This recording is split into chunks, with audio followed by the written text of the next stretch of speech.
নমস্কার, শুভ অপরাহ্ন।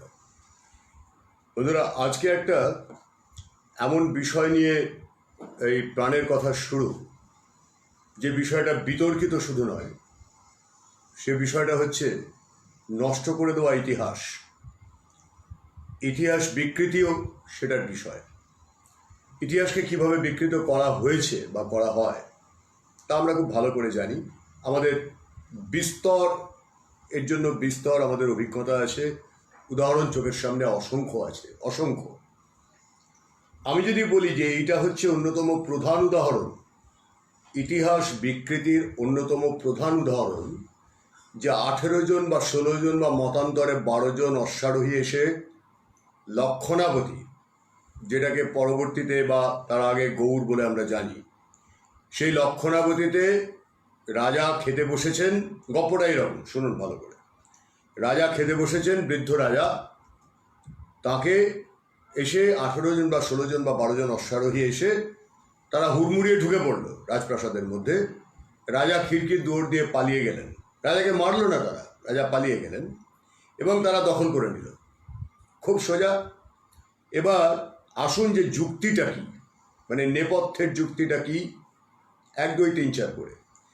2, কেন এই ইতিহাসটাকে এত বছর ধরে বারবার করে সমর্থন করা হলো। 3, কারা এই ইতিহাসটাকে সমর্থন করে ব্যাপারটাকে চাগিয়ে রেখে দিল। 4, কেন এই ইতিহাসটাকে সংশোধন করা হলো না, কেন সামাজিক, অর্থনৈতিক এবং পারিপার্শ্বিক যে ব্যাকগ্রাউন্ডটা সেটাকে দেখা হলো না। তাহলে সেটা দেখতে গেলে আরেকটু পিছিয়ে যেতে হবে। পিছিয়ে যেতে হবে কোথায়?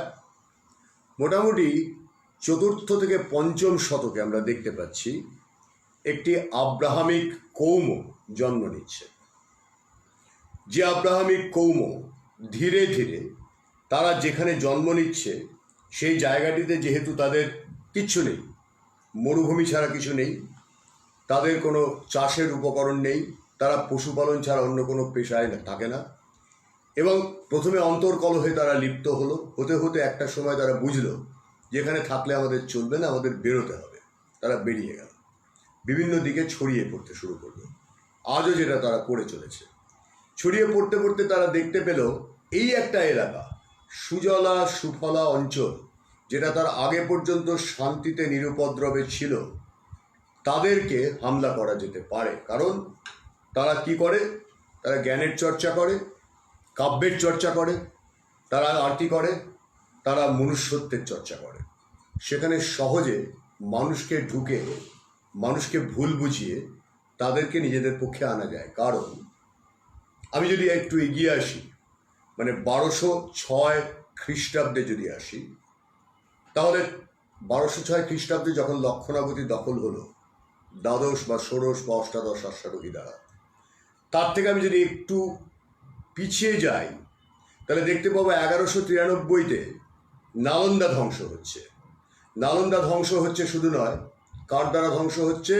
সে লোকটির নাম কি? ইখতিয়ার উদ্দিন বখতিয়ার খিলজি। কে এই ইখতিয়ার উদ্দিন বখতিয়ার খিলজি? সেটা বলবো। তার আগে বলি নালন্দা কেন ধ্বংস হলো, কেন 7 মাস ধরে নালন্দার লাইব্রেরিটা পড়তে সময় লাগলো। কারণ সেটাকে আবার ব্যাখ্যা করতে গেলে আমাকে আসতে হবে গতকালের একটা ঘটনায় বা গত পরশুর একটা ঘটনায়। যে কারণে গত পরশুর ঘটনাটি ঘটেছে, ঠিক যদি বলি একই কারণে নালন্দা ধ্বংস হয়েছে, তাহলে মিথ্যা হবে না। এবারে বলুন গত পরশুর ঘটনাটি কি? চলুন গত পরশুর ঘটনাটি আপনাদেরকে জানাই। গত পরশু খাইবার পাখতুনখোয়া অঞ্চলে, মাথায় রাখুন, খাইবার পাখতুনখোয়া অঞ্চলে সেখানে কি হয়েছে না, এক ব্যক্তি চাষ করতে গিয়ে তার জমিতে একটি সুপ্রাচীন বুদ্ধমূর্তি পেয়েছেন। কি পেলেন? সুপ্রাচীন বুদ্ধমূর্তি। এবার সেই ব্যক্তিটি কি করলেন? সেই ব্যক্তিটি সেই সুপ্রাচীন বুদ্ধমূর্তিটিকে শাবল দিয়ে পিটিয়ে পিটিয়ে ভাঙল। তার বয়স কত? ন্যূনাধিক 60 বছর। সে ভাঙলো, সেটাকে টুকরো টুকরো করে ভাঙলো এবং ভেঙেই ক্ষান্ত হলো না, সেখানেই তার শান্তি হলো না। সে আবার কি করলো, সে পুরো মানে মূর্তিটাকে এমনভাবে ভাঙলো যাতে সেটা কোনোভাবে আর জোড়া লাগানো না যায়।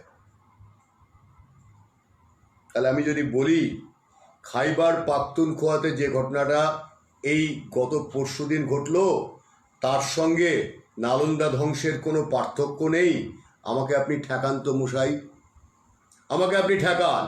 ইখতিয়ার উদ্দিন বখতিয়ার খিলজি লোকটিকে, এবার সেই ইতিহাসে আসি। আগে দেখি, আমি খুঁজছি খাইবার পাখতুনখোয়ার ঘটনা, তার কিছু ছবি এসেছে আমার কাছে, আমি সেই ছবিগুলো একটু দেখাতে চাইছি। দাঁড়ান, খুঁজে পাই কিনা দেখি। যদি খুঁজে পাই আমি ছবিগুলো অবশ্যই দেখাবো। কারণটা হচ্ছে আমি দেখতে পাচ্ছি যে নালন্দার ঘটনার সঙ্গে, না একজন নয়, আহা ভুল বলেছি, 4 জন ব্যক্তি মিলে কম্মটি করেছে।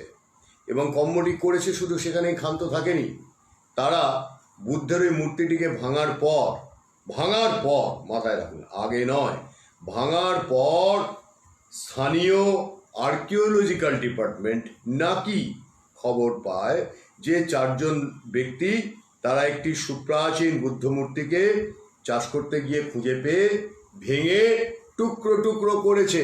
এই তার ছবি। এদেরই পূর্বপুরুষরাই নালন্দা ধ্বংস করেছে। এদেরই পূর্বপুরুষরাই একটার পর একটা যা কিছু আমাদের প্রাচীন ঐতিহ্যের সৌধ ছিল, যা কিছু আমাদের নিজস্ব ছিল, কনিষ্কের মুন্ডু এরাই কেটেছে অন্যভাবে। এরাই আজকে এসে আপনাকে বোঝাতে চাইছে যে না না না, আমরা কিছু করতে পারি না, আমাদের অন্যের কাছ থেকে নিতে হবে। কার কাছ থেকে নিতে হবে? না, যারা আমাদের শাসন করেছে, যারা আমাদের শোষণ করেছে, তাদের কাছ থেকে নিতে হবে। আমাদের নিজস্ব বলে কিচ্ছু নেই। এবারে আসুন একটু আপনাদের বলি, 12 জন বা 16 জন বা 18 জন অশ্বারোহী, তারা ঠিক দুপুর বেলায় ভূতে মারে ঢেলা, তারা এসে ঢুকে পড়ল লক্ষণাবতীর মতো একটা সুরক্ষিত রাজত্ব, সেন বংশ যেখানে বিগত 300 বছর ধরে রাজত্ব করছে, সেই সেন বংশের মধ্যে রাজপ্রাসাদে তারা ঢুকে পড়ল। ঢুকে পড়ে রাজা খেতে বসেছেন বলে প্রসিদ্ধি, বলা হচ্ছে রাজা নাকি খেতে বসেছিলেন। রাজা ভয় পেয়ে পালিয়ে গেলেন। কোথায় গেলেন? না, তিনি চলে গেলেন বিক্রমপুরে। কোন বিক্রমপুর? অধুনা যেটা বাংলাদেশ। সেখানে গিয়ে তিনি পালিয়ে ঠক করে কাঁপতে কাঁপতে পালিয়ে গেলেন। এই ব্যাখ্যাটি আমাদের ক্লাস 5-এর ইতিহাসে আমাদের পড়ানো হলো। দ্বাদশ অশ্বারোহী, ষোড়শ অশ্বারোহী, অষ্টাদশ অশ্বারোহী, তারা এসে বাংলা দখল করে নিল, যাদের নেতা একজন সেনাপতি, তার নাম ইখতিয়ার উদ্দিন বখতিয়ার খিলজি। চলুন আপনাদের জানাই কে এই ইখতিয়ার উদ্দিন বখতিয়ার খিলজি। একটু আপনাকে জানতে হবে, আপনাকে বুঝতে হবে এই লোকটি সে জন্মালো কোথায় মশাইরা? জন্মালো গামশির, হেলমান্দ, আফগানিস্তানে। সে কোথায় এলো? সে এলো ভারত ভূমিতে, মানে তখন সেটা সবটাই ভারত ভূমি ছিল, কিন্তু সে এসে উপস্থিত হলো। সে উচ্চাকাঙ্ক্ষী লোকটার চেহারা কিরকম একটু বর্ণনা দিই। বেটে খাটো, হাত দুটি আজানুলম্বিত, অর্থাৎ যোদ্ধা, অর্থাৎ তার মধ্যে উচ্চাকাঙ্ক্ষা রয়েছে। সে এসে প্রথমে কুতুবউদ্দিন আইবকের সাম্রাজ্য চলছে তখন, সেখানে কাজ নেওয়ার চেষ্টা করলো, কাজ পেল না। তখন সে আস্তে আস্তে করে খবর পেল যে পূবের দিকে যদি যাওয়া যায়, সেখানে রাজারা পরস্পরের সঙ্গে কলহে লিপ্ত, ছোট ছোট রাজ্য, সেখানে গিয়ে আমি কিছু একটা করতে পারি। তার অধীনে কয়েকজন সেনানী ছিল, তাদেরকে নিয়ে সে পূবের দিকে এলো। এসে সে কোথায় এলো? না, এখানে এসে সে এখানকার যে স্থানীয় সামন্ত, অর্থাৎ কিনা না গৌড় নয়, না লক্ষণাবতী নয়, সে কোথায় এলো? সে এলো মুঙ্গের। সেখানে সে সেখানকার শাসকের সঙ্গে একটা সম্পর্ক তৈরি করলো, করে বললো আমার কয়েকজন সেনানী আছে, আমি সাহসী লোক, আমাকে তুমি সুযোগ দাও। সেখানকার যিনি শাহ, তিনি কি করলেন? তাকে খানিকটা জমি দিয়ে বললেন যে তুমি এখানটায় বসো এবং তুমি সেনাবাহিনীতে আমার সঙ্গে যোগ দাও। সে তাতে সন্তুষ্ট নয়, সে এবার বেরিয়ে পড়ল চতুর্দিকে কোথায় কোথায় দখল করা যায়, কোথায় কোথায় দখল করা যায় তার খবর নিতে। বেরিয়ে পড়ে সে ধীরে ধীরে একটা সেনাবাহিনী গঠন করলো, করে দেখলো যে এই যে পূর্বাঞ্চলে সেখানে তখন একটা সমস্যা চলছে। সমস্যাটা কি সেটা ব্যাখ্যা করতে গেলে আবার আপনাকে আসতে হবে আল মাহমুদ নামের বাংলাদেশের এক কবির লেখাতে। এই আল মাহমুদ নামের কবিটি তিনি লক্ষণ সেনকে বীর্যহীন কাপুরুষ, ইখতিয়ার উদ্দিন বখতিয়ার খিলজিকে মহান যোদ্ধা এবং অসামান্য নরপতি বলে ব্যাখ্যা করে একটি কাব্য লিখে ফেললেন। কিন্তু ভুলে গেলেন যে ইতিহাসকে ইচ্ছা করে বিকৃত করলে ইতিহাস বিকৃত হয়ে যায় না। কিছু মানুষ থাকে আমাদের মতো পাগল, তারা ঠিক খুঁজে বের করে যে রুটটা কোথায়, কিভাবে হয়েছিল। তাহলে কোথা থেকে লোকটি এলো? গামশের হেলমান্দ, আফগানিস্তান থেকে এসে কি করলো? এসে সে আস্তে আস্তে করে এখানে ঢুকে পড়লো। ঢুকে পড়ে প্রথমে সে একা এলো না, পাঠিয়ে দিল কাদের? সুফিয়ানা সাধকদের। এই সুফিয়ানা সাধকরা কারা? যেখানেই আপনি দেখবেন কোনো একটি বিশেষ কৌম সাম্রাজ্য দখল করেছে, তার আগে সেখানে পৌঁছেছে সুফিরা। কেন পৌঁছেছে? তারা কি করেছে? সমাজে তখন বর্ণাশ্রম ছিল এবং অনস্বীকার্য সত্য এটাই যে বৌদ্ধ ধর্ম যে চেষ্টাটা করেছিল, অর্থাৎ সবাইকে এক জায়গায় নিয়ে আসার, অজাতশত্রু এসে সেটা আবার ভেঙে দেন। পরবর্তীকালে শশাঙ্ক তিনি কিন্তু বৌদ্ধদের উপর অত্যাচার করেননি, তিনি বৌদ্ধদের সঙ্গে সহাবস্থান করেছেন। হর্ষবর্ধন বৌদ্ধদের পক্ষে ছিলেন। মানে বড় রাজারা যারা, তারা সকলেই চেয়েছেন সমাজ একটা পর্যায়ে আসুক, কিন্তু এদের সম্পর্কে ইতিহাস সম্পূর্ণ নীরব থেকেছে। একটা কথাও এদের সম্পর্কে বলা হয়নি, কারণ এরা সমাজে সাম্য আনার চেষ্টা করেছিলেন। যে সাম্যকে বিনষ্ট করার চেষ্টা করেছে এই ইখতিয়ার উদ্দিন বখতিয়ার খিলজির মতো, যে হেলায় বাংলা করিল জয়। প্রথমে সুফিদের পাঠানো হলো। সুফিরা এসে কি করলো জানেন? সবসময় জেনে রাখবেন যে একটা শ্রেণী থাকে যাদেরকে আজীবক বলা হয়, যাদেরকে উচ্ছৃঙ্খল বলা হয়, যারা সবসময় সমাজে অ্যানার্কি চায়। এই শ্রেণীকে তাদেরকে সহজে হাত করা যায়, কারণ তাদের বিদ্যা থাকে না, তাদের গভীরতা থাকে না, এবং সর্বোপরি তাদের যেটা থাকে না সেটা হচ্ছে দেশপ্রেম থাকে না। তাই এদেরকে সহজে হাত করা যায়। এদেরকে হাত করে নিল গান গেয়ে, নানান রকম ম্যাজিক দেখিয়ে, কায়দাটা দেখিয়ে। আসলে তলায় তলায় সাম্রাজ্যবাদের চেষ্টাটা ছিল। আর লক্ষণ সেন তখন বয়স হয়ে গেছে, তার বয়স্ক রাজা। তিনি তার রাজত্বটাকে বজায় রেখেছেন বটে। তাঁর পিতা বল্লাল সেন একটি ভুল করে গেছেন। কি ভুল? না, তিনি খানিকটা হলেও তথাকথিত হিন্দু ধর্মের যে হিন্দুত্ববাদী সংস্কার, সেগুলোকে খানিকটা হলেও প্রশ্রয় দিয়েছেন। আর তার ফলটাই ভুগতে হয়েছে। এই সমাজের নিচ শ্রেণীর মানুষজনকে সহজেই সুফিরা আকৃষ্ট করে ধর্মান্তরিত করে। আর সেনাবাহিনী যখন বৃদ্ধ রাজা, কিছুদিন আগে নাকি তিনি বৈষ্ণব ধর্মে দীক্ষা নিয়েছিলেন, বৈষ্ণব মত তার কিছুদিন আগে থেকে প্রতিষ্ঠিত হয়েছে।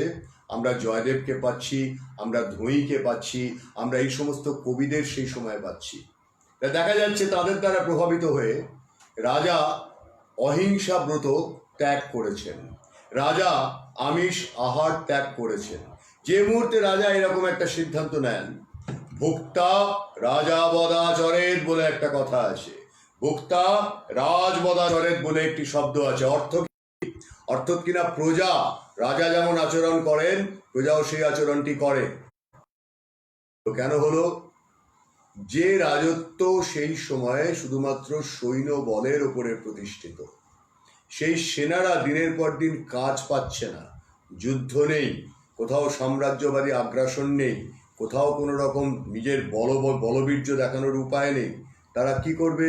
তারা সমাজের নিচের শ্রেণীর নারীদের ওপরে এবং নিচের শ্রেণীর মানুষদের ওপরে অত্যাচার করতে শুরু করলো, নিজের রাজ্যে পীড়ন শুরু করলো, ফলে রাজ্যের ভেতরে ঢুকতে শুরু করলো আস্তে আস্তে আস্তে আস্তে। কীট, যে কীট নিচের শ্রেণীর মানুষদের মধ্যে একটা ক্ষোভ তৈরি করলো, যে ক্ষোভের ফলে সুফিরা সহজে সেখানে ঢুকতে পারলো এবং যথাসময়ে তারা খবর দিল কাকে?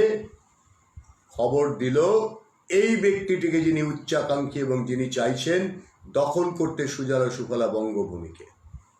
কিন্তু দেখুন ভাগ্যের নির্মম পরিহাস, 18 জন অশ্বারোহী নিয়ে বা 16 জন বা 12 জন অশ্বারোহী নিয়ে তিনি নাকি জঙ্গলের ভেতর দিয়ে এসে গৌড়ে অর্থাৎ লক্ষণাবতী দখল করে নিলেন নাকি? আমাকে একটু যুক্তি দেখাবেন, যুক্তি দেখাবেন কিভাবে সম্ভব একটা সুরক্ষিত রাজধানী যেটা 300 বছরের কাছাকাছি রাজত্ব করছে, একটা বংশ 300 বছরের কাছাকাছি রাজত্ব করছে, যদি সেখানে প্রাসাদ ষড়যন্ত্র না হয়, যদি সেখানে বেদর থেকে সমর্থন না থাকে, আমাকে যুক্তি দেখিয়ে প্রমাণ করুন। দরজাকে খুলে দিল 12 জন 16 জন বা 18 জন অশ্বারোহীর সামনে একটা গোটা রাজত্ব। 300 বছর ধরে যারা বাংলায় রাজত্ব করছিল, বাংলা শুধু একা নয়, তার সঙ্গে বিহার ছিল, তার সঙ্গে আসামের খানিকটা অংশ ছিল, তারা হঠাৎ করে এতটাই হীনবল হয়ে গেল 18 জনের জন্য দরজা খুলে দিল আর 18 জন এসে দখল করে নিল। আপনার যুক্তি কি? আমি চা খাবো, যুক্তি দেখব, আমাকে বোঝান, আমাকে প্রমাণ করে দেখান, তারপরে আমি আপনাকে প্রমাণ করে দেখাবো এরপর ইখতিয়ার উদ্দিন বখতিয়ার খিলজির পরিণতি কি হলো, কোথায় কিভাবে তার মৃত্যু হলো, কারা তাকে মরণাঘাত করলো, কিভাবে করলো। আরো অনেক ব্যাপার আছে এখানে, অনেক তথ্য আছে, বলবো। বলুন আপনাদের যুক্তিটা কি, বলুন যুক্তিটা কি? 18 জন অশ্বারোহী ঢুকে পড়লো। তার আগে মনে রাখুন 1193 খ্রিস্টাব্দে এই ব্যক্তি ওই গৌড় থেকে কিছুটা দূরে আজকের বিহার নালন্দা মহাবিহার ধ্বংস করে পুড়িয়ে দিয়ে এসছে। পুড়িয়ে কেন দিয়েছে? যাতে প্রাচীন জ্ঞানের কোনো অস্তিত্ব না থাকে। আবার মনে করে দেখুন, গত পরশু খাইবার পাখতুনখোয়াতে বুদ্ধ মূর্তি ধ্বংস করেছে কে? তারই উত্তরসূরিরা। বামিয়ানের বুদ্ধ মূর্তি ধ্বংস করেছে কারা? তাদেরই উত্তরসূরিরা। আমাকে প্রমাণ দিন, আমাকে বলুন আপনাদের যুক্তিটা কি। আমি এখানে কিচ্ছু দেখতে পাচ্ছি না। কবি লেখকের কোনো দেশ নেই, বিশ্ববাসী তার পাঠক। কবি লেখকদের দ্বারাই কাজগুলো করানো হয়, ধ্রুবদেবী বা ধ্রুববাবু, এটা মনে রাখুন। পরিস্থিতিটা আসলে তাই। আল মাহমুদ সুফিদের সম্পর্কে যা যা লিখেছেন অধিকাংশই আমি পড়েছি, আর সুফিরা কোথায় কোথায় কি কি করেছে তার পুরো ইতিহাস আমার কণ্ঠস্থ, খুব ভালো করে জানি। তাহলে যে লোকটি হেলমান থেকে এলো, উচ্চাকাঙ্ক্ষী একজন সেনাপতি, শক্তিশালী একটি ব্যক্তি, সে লোকটি ওই লক্ষণাবতী দখল করার পরেই কেন হুকুম দিল? প্রথম হুকুমটি কেন দিল? যত নারী আছে তাদের সকলকে একটা হারেমে পড়া হোক। কই ইতিহাসকাররা কেন সে ব্যাপারে নীরব? আমি তাকে নারী লোলুপ বললে আপত্তি হবে কেন? আমি যদি বলি ধর্ম পরিবর্তন করার জন্য বাংলার প্রথম অত্যাচারী শাসক যদি কেউ থাকে, হি ইজ দ্য ম্যান। এখানকার যাবতীয় সুস্থিতি নষ্ট করার ক্ষেত্রে প্রথম যদি কারোর ভূমিকা থাকে, হি ইজ দ্য ম্যান। সে কোথা থেকে এলো? সে বাংলার ভূমিপুত্র না। সে কাদেরকে নিজের দলে টানলো? কারা ষড়যন্ত্র করে তাকে দরজা খুলে দিল বলে জঙ্গল পেরিয়ে 18 জন এতই বীর তারা ঢুকে পড়তে পারলো? যারা সেদিন তার সঙ্গ দিয়েছিল, এই ভয়ানক নৃশংস পাপী ব্যক্তিটির সঙ্গ দিয়েছিল, তারা পরবর্তীকালে কেঁদেও কুল পায়নি, কারণ তাদের পরিবারের নারীদেরই ভোগের জন্য তার হারেমে পাঠানো হয়েছিল। তাদের পরিবারের নারীদের প্রথম নিয়ে যাওয়া হয়েছিল তার ভোগের জন্য। এটা এদের system, this is the way they do it, এবং করতে বাধ্য করা হয়েছিল। এবারে ব্যাখ্যা করতে হবে আপনাকে। 1193-তে যে লোকটি নিজেদের মধ্যেই হ্যাঁ, বিশ্বাসঘাতক ছিল শুধু নয় মন, ব্যাপারটা হচ্ছে সম্পূর্ণ পরিকল্পনা। 93 সালে যখন নালন্দা মহাবিহার ধ্বংস করা হচ্ছে, তখনই পরিকল্পনা ছকা হয়ে যাচ্ছে 12 বছর পরে লক্ষণাবতী দখল করা হবে। যদি বলি তখন থেকেই সুফিদের অনুপ্রবেশ ঘটেছে, খবর নিয়ে দেখুন মিলে যাবে। 12টি বছর ধরে এই সুজলা সুফলা বঙ্গভূমিকে দখল করার জন্য এরা সম্পূর্ণ পরিকল্পনা করে অন্তজ শ্রেণীর মানুষদের ব্যবহার করে এবং সৈন্যদের ব্যবহার করে, যে সৈন্যরা শুধুমাত্র চায় কি লুটপাট করতে এবং লড়াই করতে, তারা আর কিছু চায় না। তারা দেখছে রাজা ক্রমশ বৈষ্ণব ধর্ম অবলম্বন করে অহিংসবাদী হয়ে যাচ্ছে, তাদের কাজ নেই, তারা স্বদেশের নারীদের ওপর অত্যাচার শুরু করেছে।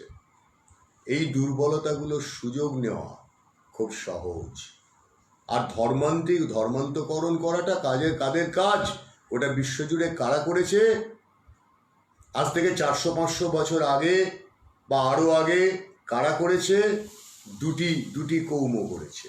এক খ্রিস্টানরা করেছে, আর এক এই আব্রাহামিক দুটি ধর্ম সারাক্ষণ এই কাজটি করে গেছে। যে আফগানিস্তানের হেলমান থেকে সুদূর বাংলা এসে শাসন প্রতিষ্ঠা করা, একটা উদাহরণ আমাকে দেখান। একজন রাজার নাম আমাকে বলুন যে ভারত ভূমিতে যার উত্থান, যিনি গিয়ে সুদূর মধ্য এশিয়া অথবা অন্য কোথাও গিয়ে সেখানে অত্যাচার করে নৃশংস সাম্রাজ্য স্থাপন করেছেন। একজন রাজার নাম আমাকে বলুন, একজন শাসকের নাম আমাকে বলুন, মেনে নেব।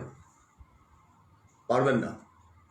আমি যদি বলি হুন, হরিণ, কেশরী, স্কন্দগুপ্ত স্বয়ং, যার রণহস্তির বাহিনী ছিল সব থেকে ভালো, তিনি সুদূর হিমালয়ের একেবারে যখন হুনেদের দখলে রয়েছে হিমালয়ের নিচের দিকের অংশগুলো, তরাই অঞ্চলগুলো, তিনি সেখানে গিয়ে সেখানে হুনদের উচ্ছেদ করে, তার নাম ছিল হুন, হরিণ, কেশরী।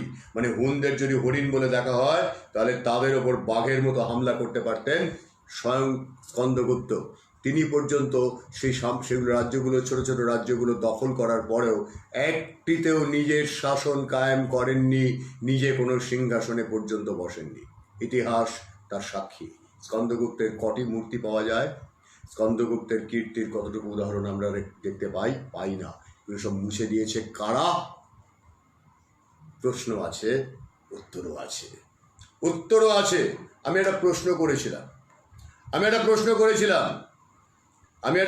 করেছিলাম ধ্রুব, পদ্মাবত ছবিটি কি নির্ভর না নির্ভর সেটা আমরা খুব ভালো করে জানি।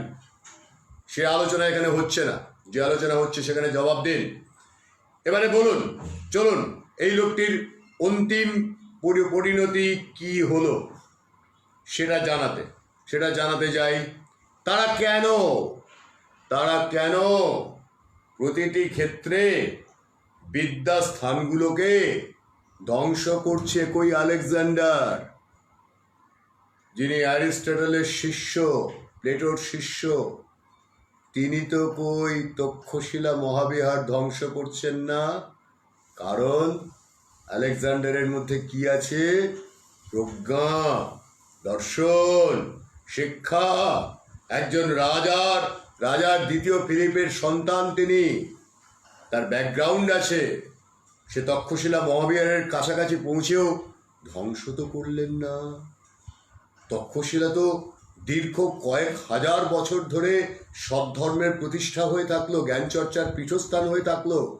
নালন্দা 1000 বছরের ওপর ধরে যার প্রতিষ্ঠা, যাকে অশোক বাঁচিয়েছেন, যাকে স্কন্দগুপ্ত বাঁচিয়েছেন, যাকে চন্দ্রগুপ্ত বাঁচিয়েছেন, চন্দ্রগুপ্ত মৌর্য যাকে বাঁচিয়েছেন, যাকে পরবর্তীকালে আমরা দেখেছি এমনকি কনিষ্ক পর্যন্ত যার সহায়তা করেছেন, পৃষ্ঠপোষকতা করেছেন, হুবিষ্ক করেছেন, তারপরে হর্ষবর্ধন করেছেন, শশাঙ্ক করেছেন, সেটাকে ধ্বংস করলো কে?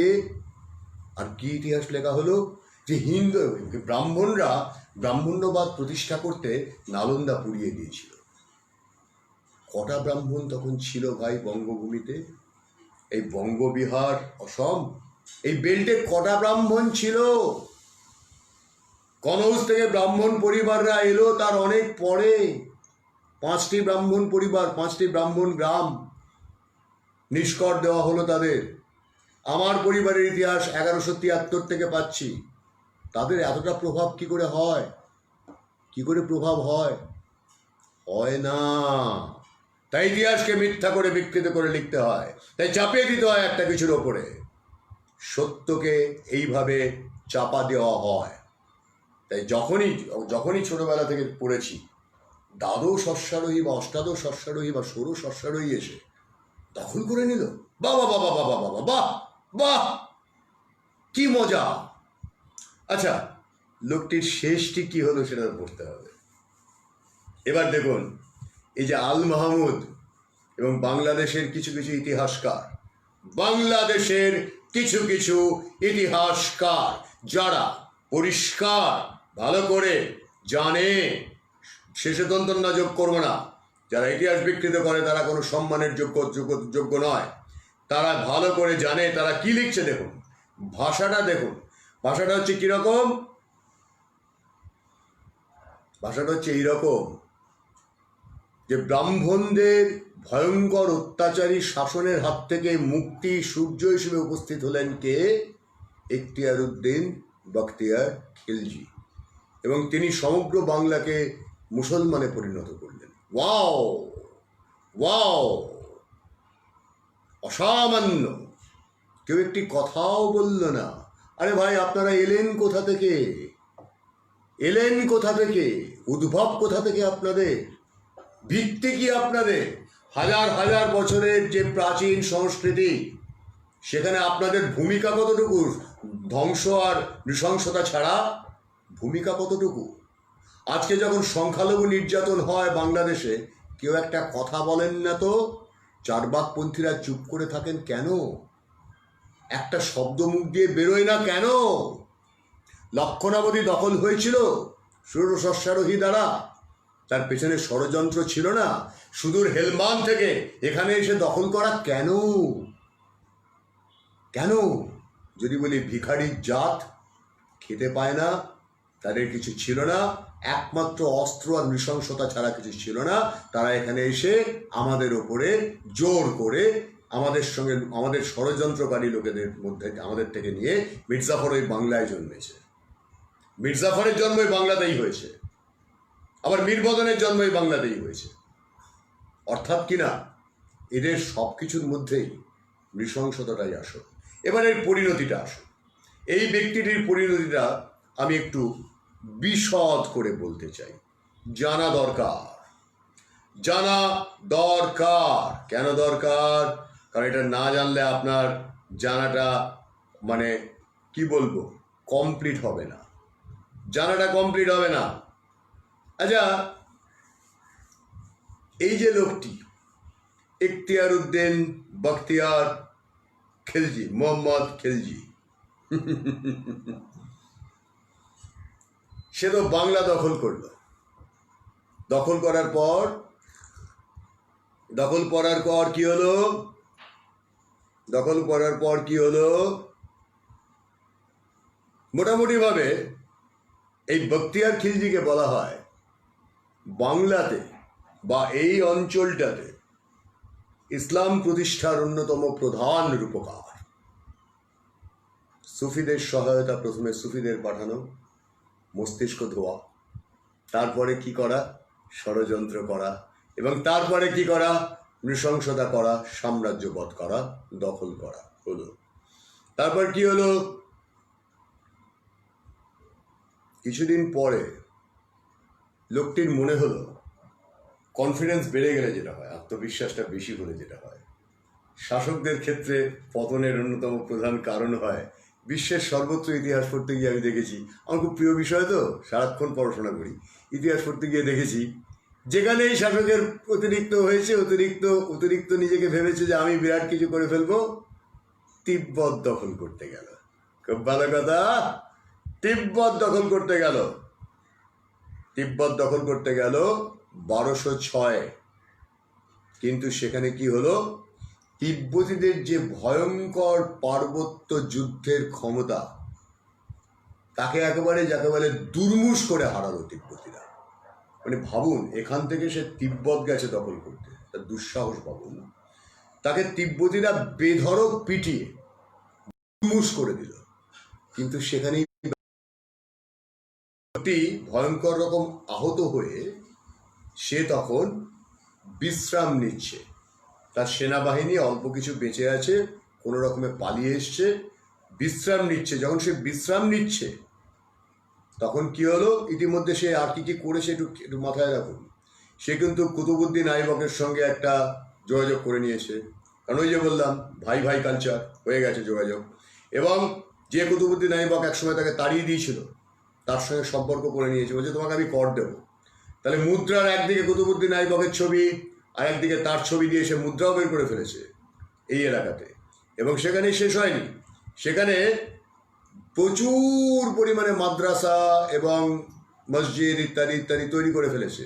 যাবতীয় বৌদ্ধ শাস্ত্র এবং অন্যান্য শাস্ত্রের যা কিছু ছিল সমস্ত ধ্বংস হয়েছে। সেগুলোকে সব ধ্বংস করেছে, উড়িয়ে দিয়েছে, উড়িয়ে দিয়ে নিজেদেরটা প্রতিষ্ঠা করে দিয়েছে। আগে এইগুলোকে নষ্ট করেছে, তারপর নিজেরটা প্রতিষ্ঠা করেছে, এবং সেইখানেই প্রতিষ্ঠা করা হয়েছে। এখন যখন ইতিহাসকাররা কথাটা বলেন তখন বড্ড রাগ হয়, যখন সত্যিটা আমাদের মতো লোকেরা বলতে থাকে বড্ড রাগ হয়, বড্ড খার হয়। কেন রে বাবা, আমাদের তোরা ছিলি কোথায় রে বরাহনন্দনের জাত ছিলি কোথায়? আসুন ব্যাপারটাতে বাকিটা বলি। এইবার এটা তো অসুস্থ হয়ে গেল, মানে মারধর খেয়ে। তখন তারই একজন তথাকথিত সেনাপতি, আওরঙ্গজেব যেমন নিজের বাপকে বন্দি করেছিল, এখানে ইতিহাসে বিস্তর পাওয়া যায় ভাইয়ের হাতে ভাই খুন হওয়া, ছেলের হাতে বাপ খুন হওয়া, বাপের হাতে ছেলে খুন হওয়া, ভুরি নজির পাওয়া যায়। তার এক সেনাপতি, তার এক জ্ঞাতি ভাই, তার নাম হাসান মাহমুদ, খুন করে দিল। এক রাত্রে গলায় ছুরি বসিয়ে দেওয়ার পর রাজত্ব দখল করে নিল কে? মোহাম্মদ শিরান খালজি। এ কি এর ছেলে? না, খলজি নামটা নিয়েছিল, একে খুন করে সিংহাসনটি দখল করে নিল। মানে উৎপাতের ধন চিৎপাতে গেল, উৎপাতের ধন চিৎপাতে যায়, নিয়মটা তাই। এবার কি হলো, তাকে তো মুহূর্তের মধ্যে মুছে দেওয়া হলো। বেশ কিছুদিন পরে রাজা গণেশ এসে এদেরকে পিটিয়ে তাড়াবে, কিন্তু সেটা অল্প দিনের জন্য। আবার ষড়যন্ত্র হবে, আবার হাত থেকে বেরিয়ে যাবে, আর তারপর থেকে তো বাকিটা সবই ষড়যন্ত্রের ইতিহাস, নতুন কোনো তথ্য নয়। সুতরাং এইবার আমি একটু পেছন দিকে নিয়ে যাবো আপনাদের, আবার নিয়ে যাবো 1193-তে। কেন 1193? 1193 সালে যখন নালন্দা ধ্বংস করা হলো, সেই সময় নালন্দার অবস্থাটা একটু শুনুন। নালন্দা শব্দটা কি করে এলো? নালম মানে হচ্ছে পদ্ম ফুল, আর এই পদ্ম ফুলের, নালম শব্দের অর্থ পদ্ম ফুল, যেটা জ্ঞানের প্রতীক হিসেবে ধরা হয়, শাশ্বত কাল ধরে ভারতীয় সংস্কৃতিতে ধরা হচ্ছে। আর দিয়ে বোঝানো হয়েছে দান করা, যেখানে জ্ঞান দান করা হয়। নালন্দা শব্দটি ভাঙলে পাচ্ছি নালম যুক্ত দা অর্থাৎ দান। নালম যেখানে দান করা হচ্ছে তা হচ্ছে নালন্দা। নালন্দা শব্দের অর্থ জ্ঞানের পীঠ, জ্ঞান দান করার ক্ষেত্র। যখন 1193-তে এই নৃশংস, অত্যাচারী, ভয়ঙ্কর, নির্বুদ্ধি, মিথ্যাচারী এবং সর্বোপরি ষড়যন্ত্রকারী এবং অজ্ঞান ব্যক্তিটি, যার জ্ঞান সম্পর্কে কোনো ধারণা নেই, যার বিদ্যা সম্পর্কে কোনো ধারণা নেই, আফগানিস্তানের হেলমান থেকে যে সাম্রাজ্যবাদ প্রতিষ্ঠা করতে এসেছে, সেই লোকটি যখন ধ্বংস করতে গেছে নালন্দা, যেটা বিহারের আজকের রাজধানী পাটনা থেকে 55 মাইল দক্ষিণ পূর্ব দিকে বনগাঁও নামের একটা গ্রামের পাশেই যে নালন্দা, পাটনার আসল নাম কিন্তু পাটলিপুত্র, মনে রাখবেন। সেই পাটলিপুত্র যা বুদ্ধের সময় তৈরি হয়েছিল, সেই পাটলিপুত্র, যে পাটলিপুত্র দুর্গের নির্মাণের সময় সেখানে হাজির ছিলেন শুরুর দিনে অমিতাভ স্বয়ং। 2300 বছর আগে যেটা মৌর্যদের রাজধানী ছিল, সেই পাটলিপুত্র, যেখানে জ্ঞানের এত বড় পীঠস্থান তৈরি হয়েছে। সম্রাট অশোক যেখান থেকে তার রাজ্য পরিচালনা করতেন বলে জনশ্রুতি, বহু বহু ঐতিহাসিক উদাহরণ পাওয়া গেছে। তাহলে সেই নালন্দা যখন এই ব্যক্তিটি গিয়ে সেটাকে ধ্বংস করছে, 10,000 ছাত্র আর তাদের শিক্ষাদান করার জন্য 2,000 অধ্যাপক, মানে প্রতি 5 জন ছাত্রের জন্য 1 জন করে অধ্যাপক। ভাবতে পারেন শিক্ষা ব্যবস্থাটা কতটা উন্নত। এবার দেখুন, এত বিপুল ছাত্র সংখ্যক ছাত্রের বিদ্যাদান সম্ভব, থাকা খাওয়ার সুব্যবস্থা, বৌদ্ধ ধর্মের পাশাপাশি বেদ, বিতর্ক, দর্শন, যুক্তিবিদ্যা, ব্যাকরণ, সাহিত্য, গণিত, জ্যোতিষ, শিল্পকলা, চিকিৎসা শাস্ত্র, সব কিছুর চর্চা হচ্ছে যেখানে। একদিনে সেটাকে ধ্বংস করে 6 মাস ধরে তার লাইব্রেরি পুড়িয়ে ছাত্রদেরকে হত্যা করে অধ্যাপকদের প্রথম হত্যা করেছিল। এবার মেলা 71 সাল, এবার মেলান 71 সাল, এবার মেলান আজকের বাংলাদেশ। 71 সালের বাংলাদেশে প্রথমে কি হয়েছিল ধ্রুব? কি হয়েছিল বাংলাদেশে প্রথমে? পাকিস্তানের খান সেনা এসে কাদের আগে মেরেছিল? শহীদ বুদ্ধিজীবীদের। এক কায়দা আগে হত্যা করা হলো কাদের? অধ্যাপকদের। মহাবিহারের অধ্যক্ষকে আগে জ্ঞান যারা দান করছেন তাদের শেষ করা হলো। তারপরে পরিকল্পিতভাবে ছাত্ররা ভীত সন্ত্রস্ত হয়ে যখন পালাচ্ছে, একে একে হত্যা করা হলো।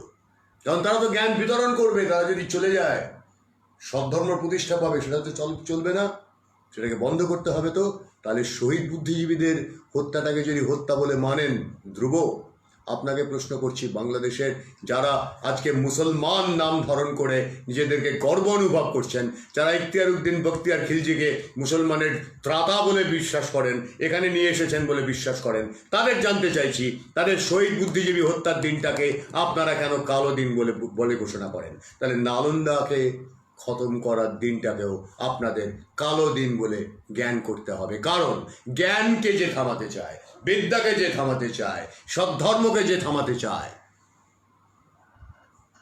সেই আসল নৃশংস অত্যাচারী। তাহলে আগে কাকে হত্যা করা হলো? 2000 অধ্যাপক আর অধ্যক্ষকে। দাঁড়িয়ে থেকে এই ব্যক্তিটি একা দাঁড়িয়ে থেকে নির্দেশ দিয়ে হত্যা করালো। প্রত্যেককে হত্যা করার দৃশ্যগুলো কল্পনা করুন, নালন্দা মহাবিহারের কথা কল্পনা করুন, তাতে কি কি শিক্ষা দেওয়া হতো তার কথা কল্পনা করুন। এবং মনে রাখুন, এত বড় কর্মকাণ্ড রাজার প্রশ্রয়, রাজার অনুগ্রহ ছাড়া চলতে পারে না। তাই যে অপপ্রচারটা করা হয় যে ব্রাহ্মণ্য ধর্ম এসে সব কিছু দখল করে নিয়েছিল, বৌদ্ধদের কিছু করতে দেওয়া হয়নি, মিথ্যা। নালন্দা না হলে চলতো না। আর নালন্দা বন্ধ না হলে জ্ঞানের চর্চা বন্ধ হয় না। আর জ্ঞানের চর্চা বন্ধ হয়ে গেলে মানুষের মধ্যে আর কোনো জাগরণ থাকে না। তাই নালন্দাকে আগে শেষ করা হলো। তার 12 বছর পরে লক্ষণাবতী দখল করা হলো কমপ্লিট ষড়যন্ত্র করে। হিউয়েন-সাং নালন্দা এসেছিলেন, কিন্তু তারপর হিউয়েন-সাং যখন এসেছিলেন, ঋষিক একদম ঠিক কথা, কিন্তু তারপর দুর্ভাগ্যের বিষয়টা কি না, তারপর কিন্তু নালন্দার ক্ষেত্রে যে অপপ্রচারগুলো করা হয়েছিল, শশাঙ্ক নাকি নালন্দাকে লক্ষ্য রাখেননি, মিথ্যা কথা। শশাঙ্ক লক্ষ্য রেখেছেন। যদি লক্ষ্য তিনি না রাখতেন, নালন্দা মহাবিহারের এত বড় কর্মকাণ্ড চলতো না।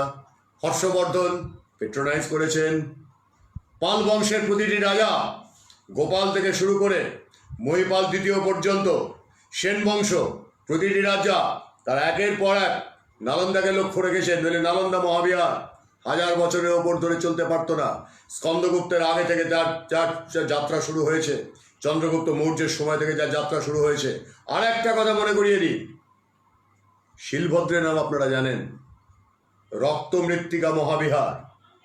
এই রক্তমৃত্তিকা মৌরী নদীর ধারে, গঙ্গার ধারে, গঙ্গা মৌরীর সঙ্গমস্থলে রক্তমৃত্তিকা মহাবিহার, যেখানে শিলভদ্র যেটার দায়িত্বপ্রাপ্ত অধ্যক্ষ ছিলেন, সেটা কোন সময় শশাঙ্কের মৃত্যুর অব্যবহিত পরে দেখা যাচ্ছে সেখানে 1200 ছাত্র নিয়ে রক্তমৃত্তিকা মহাবিহার চলছে। রাজার অনুগ্রহ না থাকলে চলতে পারতো না। হ্যাঁ, শশাঙ্কের মৃত্যুর পর 100 বছরের মৎস্যন্যায় চলেছিল, কিন্তু একটিও মহাবিহার বন্ধ হয়নি। জ্ঞানের চর্চার কোনো পীঠস্থান কেউ ধ্বংস করেনি, সেখানে কেউ হাত দেয়নি। জ্ঞানের চর্চা না হলে সদ্ধর্মের চর্চা হয় না, সবাই জানতো। মনুষ্যত্বের চর্চা হয় না, সবাই জানতো। না, মানুষেরা এসে প্রথম কাজটি করে কি? জ্ঞান চর্চার পীঠস্থানগুলোকে ধ্বংস করে দেয়। কেউ প্রশ্ন করেছেন? কেউ প্রশ্ন তুলেছেন? ষোড়শ অশ্বারোহী এসে দখল করে নিল? বিশ্বাস করি না। হাতে 1000টা প্রমাণ আছে, প্রমাণ করে দেবো। মিথ্যা, মিথ্যা। 6 মাস ধরে পড়েছিল নালন্দার লাইব্রেরি। কেউ প্রশ্ন করেছেন? করেননি। বিশ্বাস করেছি কি? আমরা ক্লাস 5-এর ইতিহাসে কি পড়েছি? 16 জন অশ্বারোহী এসে লক্ষণ সেন পালিয়ে গেলেন। মিথ্যা কথাগুলোর একটা সীমা থাকা উচিত। ইতিহাসটাকে ঠিকঠাক করে বোঝার সময় এসছে। দেখি কে কি বলছেন। হিন্দুরা অত্যাচারিত, এটা হিন্দু বলে নয়, হিন্দু বলে নয় ঋষিক, হিন্দু বলে নয়, হিন্দু বলে নয়। এটা হচ্ছে তাই, শিক্ষা যেখানে আছে সেখানে জেনে রাখবেন, শিক্ষা যেখানে আছে তাদেরকে সাম্রাজ্যবাদীরা ভয় পায়। তাই আজকের পরিস্থিতির সঙ্গে এবার মিলিয়ে দিয়ে দেখে আসুন। যে কথাটা বলেছিলাম, পাখতুনখোয়াতে যেখানে একটা বুদ্ধ মূর্তি পেয়ে 4 জনে মিলে শাবল দিয়ে সেটাকে ভেঙেছে, বামিয়ানের বুদ্ধ মূর্তি ধ্বংস করা হয়েছে, ডায়নামাইট দিয়ে উড়িয়ে দেওয়া হয়েছে। পেশোয়ারের পুরনো বাজারে এখনো প্রাচীনকালের বৌদ্ধ যুগের বহু নিদর্শন খুঁজে পাওয়া যায়, টুকরো টাকরা হয়ে। লন্ডনের মিউজিয়ামে, জার্মানির মিউজিয়ামে, ফ্রান্সের মিউজিয়ামে সেগুলো চলে গেছে। আমরা পাইনি, আমরা পাইনি, কারণ দুর্ভাগ্যজনকভাবে সেই সব জায়গাগুলো যারা জ্ঞানের চর্চা করে না তারা দখল করেছে বলে। সেদিন যে নালন্দা ধ্বংস করেছিল, আজকে যে বুদ্ধ মূর্তি ভাঙছে, দুটো একই ব্যক্তি। মিলিয়ে দিয়ে দেখুন, সুতোগুলোকে মেলান, এখান থেকে ওখান থেকে টানুন, দেখুন মিলে যাবে সুতোগুলো, সুতোগুলো মিলে যাবে। আর সেখানে আর্কিওলজিক্যাল ডিপার্টমেন্ট তারা চায় এগুলো যত নষ্ট হয় ততই ভালো, যত নষ্ট হয় ততই ভালো। তারা ওসামা বিন লাদেনকে শহীদ বলে স্বীকৃতি দেয়, যে মানবিকতার সব থেকে বড় শত্রু। কে মানবিকতার শত্রু? কারা মানবিক নয়, কারা অমানবিক, কারা ইতিহাসকে বদলেছে, তাদের যারা সহকারী, কারা সহকারী, যারা চারবাকপন্থী, কারা চারবাকপন্থী, যারা আজকে চীনের সঙ্গে আছে। 4টি কৌম একসঙ্গে মিলেমিশে আছে, 3টি কৌম। এক হচ্ছে বৈতণ্ডিক, ধূর্ত আর সুশিক্ষিত। বুদ্ধও তো প্রশ্ন তুলেছিলেন, কিন্তু বুদ্ধ তো কখনো বেদ ধ্বংস করতে যাননি। জৈন মহাবীরও তো প্রশ্ন তুলেছিলেন, তিনি তো কখনো বেদ ধ্বংস করতে যাননি। তিনি বলেছিলেন সবারই সহাবস্থান থাকবে, বুদ্ধও তাই বলেছিলেন। তিনি তো কখনো আক্রমণ করতে যাননি। আর ব্রাহ্মণরা গিয়ে নালন্দা ধ্বংস করেছিল। এই যুক্তিটা লেখা আছে আল মাহমুদের বইতে। এটা যুক্তি? কজন ব্রাহ্মণ ছিল আর তারা কেন করতে যাবে? যেটা রাজার অনুগ্রহে চলছে, কারোর ক্ষমতা নেই সেখানে হাত দিতে যাওয়ার। তারই ক্ষমতা আছে যে বাইরে থেকে সাম্রাজ্যবাদ প্রতিষ্ঠা করতে এসেছে। তাই ইতিহাসকে মিথ্যা করে বিকৃত করে চালানো দিন শেষ। সত্যিকারের ইতিহাস আমরা খুঁড়ে তুলে আনব, বারবার করে বলবো এবং প্রমাণ করে দেব। ক্ষমতা থাকলে আসুন, যুক্তি দিয়ে আসুন, লড়াই করতে রাজি আছি, কোনো আপত্তি নেই, কিন্তু যুক্তি নিয়ে আসবেন, কুযুক্তি নিয়ে নয়। বৈতণ্ডিকের সঙ্গে কোনো কথা বলা যায় না, মূর্খর সঙ্গে, ধূর্তর সঙ্গে কোনো কথা বলবো না। আর সুশিক্ষিত যাদের মগজ ধোলাই করা হয়েছে অর্থের বিনিময়ে বিভিন্নভাবে, তাদেরকে বলি অনেক দিন আপনাদের খেলা চলেছে, এবার সাবধান। খাঁটি ইতিহাস মৃত্যুর আগে তুলে আনার দায় দায়িত্ব আমাদের কাঁধে। আমরা যারা মানুষ বলে নিজেদের মনে করি, বিশ্বাস করি আমরা খাঁটি ইতিহাসের সঙ্গে থাকব এবং বুঝিয়ে দেব যেখানে যেখানে যখন তখন যেসব ক্ষেত্রে ভুল ইতিহাসকে প্রাধান্য দেওয়া হয়েছে তার প্রতিটি জায়গাতে আসল ইতিহাস কি তার নথি, তার দস্তাবেজ আমাদের হাতে আছে। মিথ্যার যুগ চলে গেছে, সত্যের যুগ এসেছে। যা যদি না আসতো তাহলে এই সমস্ত সেকুলারবাদী শয়তান ফয়তান বলে না, এগুলো তো সব চারবাকপন্থী বিশ্বনাথ বাবু, সব চারবাকপন্থী। হ্যাঁ, ওই সবগুলো সমান, সবগুলো সরজিৎ, এগুলো সব টাকার এপিট আর ওপিট, টাকার এপিট আর ওপিট। হ্যাঁ হ্যাঁ, নষ্ট করে দিয়েছে তো শিবরা, নষ্ট না করলে কি করে হবে? এবার একটু মতামত দেখি আপনারা কে কি বলছেন। আমার কাছে আরো অনেক তথ্য আছে, নিয়ে অনেক কথা বলা যায়, অনেক কথা বলা যায়, হাজারটা যুক্তি আছে। আরো বলে দিলাম, একটা কথা শুনে রাখুন, বিক্রমপুরে লক্ষণ সেন চলে গিয়েছিলেন বলে যে কথাটা বলা হয় সেটাও মিথ্যা, সেটাও মিথ্যা। লক্ষণ সেনকে কষ্ট দিয়ে পুঁচিয়ে পুঁচিয়ে হত্যা করা হয়েছিল এবং সেই কাজে সহায়তা করেছিল কারা?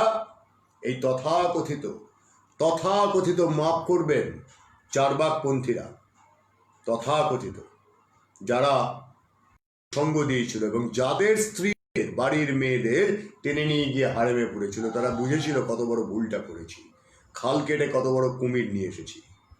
রাজা গণেশের উত্থানের কারণ, নেপথ্যের কারণটা এটাই, অত্যাচার করা হয়েছিল বলেই রাজা গণেশের উত্থানটা হয়। আমি একটা চিহ্ন দেখতে চাই, মতামত কি এলো আমি জানি না, মতামত কি যা এলো পরে দেখা যাবে। একটা ব্যাপার খুব পরিষ্কার, একটা কথা খুব পরিষ্কার, সত্যকে গ্রহণ করার সময় এসে গেছে, করুন আর না করুন। এবং মিথ্যা ইতিহাসকে প্রতিটি ক্ষেত্রে চ্যালেঞ্জ করে বলবো, যদি ক্ষমতা থাকে প্রমাণ করুন যে আপনারা যা কিছু জ্ঞান, যা কিছু আমাদের নিজস্ব সংস্কার, যা কিছু আমাদের নিজস্বতা, যা কিছু আমাদের অধীত অর্জন ধ্বংস করেছেন, ধ্বংস করতে সুযোগ দিয়েছেন, ইতিহাসকে বিকৃত করেছেন। আজকে আসুন, আজকে আমার মতো কতিপয় মানুষ, আপনার মতো কতিপয় মানুষ, আমরা কিন্তু মেরুদণ্ড সোজা করে বলবো আমাদের ইতিহাস ধ্বংস করার মাসুল এবার দিতে হবে, স্বীকার করতে হবে। আল মাহমুদ তিনি যা যা তথ্য দিয়েছেন তার প্রত্যেকটিকে চ্যালেঞ্জ করে পরিষ্কার করে বলে দেব যে প্রত্যেকটি মিথ্যা উদ্দেশ্য প্রণোদিত, মিথ্যা উদ্দেশ্য প্রণোদিত। রাজার পৃষ্ঠপোষকতা না থাকলে নালন্দা মহাবিহার, রক্তমৃত্তিকা মহাবিহার, তক্ষশিলা মহাবিহার চলতে পারত না। তারা উল্টো কথা লিখেছেন এবং মিথ্যা কথা লিখেছেন এবং ভুল করে ইচ্ছাকৃতভাবে নষ্ট করতে চেয়েছেন আমাদের প্রকৃত ইতিহাসকে, ধ্বংস করেছেন আমাদের নিজস্বতাকে। কাদের জন্য করেছেন? তাদের জন্য যারা তাদের ঘরের বউদের, মেয়েদেরকে টেনে নিয়ে গেছে নিজেদের হারেমে, তারপরেও তাদের লজ্জা হয়নি। আসল প্রকৃত বিশ্বাসঘাতকের ভূমিকা কখনো কোনোদিন সুস্থ হতে পারে না। তাই আজকের সব থেকে বড় খবরটা কি জানেন? আজকের সব থেকে বড় খবরটা এইটা যে চীনের তৈরি করা কোনো রকম টেস্টিং ছাড়া যে ভ্যাকসিন, সেটা প্রথম পরীক্ষা করা হবে কাদের ওপর? বাংলাদেশের মানুষের ওপর। অর্থাৎ ইতিহাস তার বদলা নিতে শুরু করবে। শুভলক্ষ্মী একদিন বলেছিলেন না, চীনের ভ্যাকসিন নিয়ে মানুষ থেকে শিম্পাঞ্জি হয়ে যাবো কিনা আমি তো বলতে পারছি না। ঘটনা হচ্ছে আসলে এইটা, মাথায় রাখুন। চীনের ভ্যাকসিন বাংলাদেশ ব্যবহার করতে সে দেশের স্বাস্থ্য মন্ত্রক অনুমতি দিয়ে দিয়েছে, দাঁত বের করে হাসতে হাসতে সই করে দিয়েছে। মানুষের জীবনের কোনো মূল্য এরা ধরেন না, কোনোদিন ধরেননি। ইতিহাসকে বিকৃত করতে এদের 1 সেকেন্ড লাগে না, কোনোদিন লাগেনি। সত্যিকারের জ্ঞানকে বিনষ্ট করতে এদের কিচ্ছু অসুবিধা হয় না, কোনোদিন লাগেনি। আর সুফি এই একটা কায়দা, যেখানে যেখানে সুফিরা ঢুকেছে পরবর্তীকালে সেখানে সেখানে সাম্রাজ্যবাদ ঢুকেছে। ইতিহাস স্পষ্ট সাক্ষ্য দিচ্ছে পারস্যের যে প্রাচীন সভ্যতা, মাত্র 100 জন লোক 4 বছর সময় শেষ করে দিয়েছিল। এখানে যদি দ্বাদশ বা ষোড়শ বা অষ্টাদশ অশ্বারোহী হয়ে থাকে, দ্বাদশ বা ষোড়শ বা অষ্টাদশ অশ্বারোহীর নেপথ্যে কাজ করেছিল এখানকারই চারবাকপন্থীরা। এই দুর্ভাগ্যটাকে স্বীকার করতে হবে। হয়ে যাবে নয়, হয়ে গেছে শিবরা, হয়ে গেছে। সত্যিটা স্বীকার করুন ধ্রুব। এরা টাকা পেয়েছে তাই লিখেছে, টাকা পেয়েছে তাই লিখেছে। আল মাহমুদ খুব সম্মানীয় শ্রদ্ধেয় ব্যক্তি নন। মিথ্যা ইতিহাস লিখলে সম্মান শ্রদ্ধা দীর্ঘদিন থাকে না, প্রাথমিকভাবে কিছুদিন হতে পারে। মহাকালের সম্মার্জনী এদেরকে তাড়িয়ে ফেলে দেবে, আস্থা কুঁড়ে নিক্ষেপ করবে। এরা মিথ্যা কথা লিখেছে বলে, নিজের সঙ্গে নিজে প্রতারণা করেছে বলে। একজন লেখক বা কবি বা শিল্পীর দায়িত্ব হচ্ছে তার সমকালকে সঠিকভাবে প্রস্ফুটিত করা, তার আধারকে ব্যাখ্যা করা। সেটা সে যদি না করে তাহলে সে নিজের সঙ্গে নিজে প্রতারণা করে এবং মহাকালের সম্মার্জনী তাকে ছুঁড়ে ফেলে দেয়। মিথ্যা ইতিহাস নিয়ে যারা চর্চা করে চলেছে তাদেরকে ইতিহাস ছুঁড়ে ফেলে দেবে। সময় এসে গেছে। ভালো থাকুন সকলে। নমস্কার জানুন, প্রণাম জানুন। দেখা হচ্ছে রাত্রি 8টায়। আজকে আমার কিছু বিশেষ বিশ্লেষণ আছে। আমেরিকা থেকে একজন দারুণ ব্যক্তিত্ব যে কথা বলবেন। যেরকম প্রতিদিন আমাদের অনুষ্ঠান হয়, মানুষের জন্য অনুষ্ঠান, মানুষের দ্বারা অনুষ্ঠান, মানুষের ভালোর জন্য অনুষ্ঠান, না মানুষদের বলবো হাত জোর বিদায়। আমার দরকার নেই আপনাদের, কোনো প্রয়োজন নেই। আজকে 122 দিন যথেষ্ট আত্মবিশ্বাসের সঙ্গে বলছি, না মানুষরা সরে থাকুন, কারণ আপনাদের অন্ত ঘনিয়ে এসেছে। আপনারা মরবেন। না মানুষরা আপনারা মরবেন। না মানুষরা আপনারা মরবেন। আপনারা মরবেন, আপনাদের মৃত্যু ঘনিয়ে এসেছে। সত্যের সঙ্গে নির্ভীকভাবে, সততার সঙ্গে, বস্তুনিষ্ঠতার সঙ্গে, সর্বোপরি মনুষ্যত্বের সঙ্গে, মানবিকতার সঙ্গে থাকতে না পারলে আপনি মরবেন, যেন আপনার মৃত্যু হয়। দুর্নীতির সঙ্গে থাকলে মরবেন, নেতিবাচকতার সঙ্গে থাকলে মরবেন, ইতিবাচকতার সঙ্গে কোনো রকম বিশ্বাসঘাতকতার চেষ্টা করলে মরবেন। মৃত্যু শিয়রে দাঁড়িয়ে আছে, সমনের মতো মারবে আপনাকে। চ্যালেঞ্জ করে বলছি, দাবি করে বলছি। ক্ষমতা থাকে, সাহস থাকে, একটা চ্যালেঞ্জ করে দেখুন কোনখানটাতে ইতিহাস কোন কোন জায়গায় বিকৃত করা হয়েছে, তার প্রত্যেকটা হাতে তুলে তুলে দেখিয়ে দেবো। না মানুষ আপনি মরবেন। আনন্দ, ভালো থাকুন সকলে। দিনটা ভালো কাটুক। রাত্রে দেখা হচ্ছে। সুপ্রিয় বন্দ্যোপাধ্যায়ের তরফ থেকে বিদায় চাওয়ার আগে মনে করিয়ে দিই, আমাদের ইউটিউব চ্যানেল সাবস্ক্রাইব করার অনুরোধ থাকলো, করানোর অনুরোধও থাকলো। আমাদের কাজ করার সুযোগ করে দিন, কারণ না মানুষেরা অতিরিক্ত বেড়েছে। হাঁটু থেকে পা কেটে দিন, শেষ করে দিন এদেরকে, বাঁচতে দেবেন না এদেরকে। রাত 8টায় দেখা হবে।